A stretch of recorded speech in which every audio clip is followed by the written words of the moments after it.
I think The Feud is an episode of Arthur that's ideal for anybody, but particularly for the target audience. This is the second segment of the first episode of the 22nd season of Arthur. And in this one, Buster and Arthur have had a falling out, and suddenly their friends start to take sides, and half of the main characters are on Arthur's side and half are on Buster's side.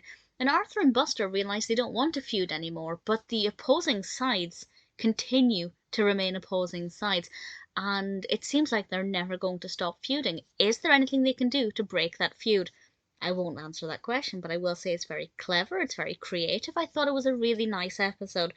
And I think the reason it's good for the target audience is because I think children do take sides, and they do when they have feuds. It makes sense for friends to kind of couple off or go off in little groups, and eventually what's a fight between two people becomes a feud between quite a lot of people, particularly in, say, primary school, where you have a class of children who spend all day every day with each other.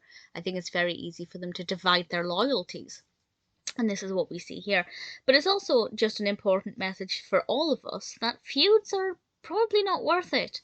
And they're especially not worth it just to prove that you're right, or if you think you're right, when you could lose friendships and miss out on opportunities. And I think that that's always an important message to be reminded of. I think certainly when you're younger, friendships are lost and broken over trivial things, but even in adulthood, it can sometimes happen. And I think that this episode does a really good job of reminding people that it doesn't necessarily need to be that way. And being kind and spending time together with people you actually do care about is more important than either being right or at least, thinking that you're right and getting that message across. It's not going to be one of my all time favourite episodes. It's not the most memorable in terms of quotes or events that happened. Although Binky, I really enjoyed Binky's role in this one. But it's still a pretty good episode and absolutely with some important messages.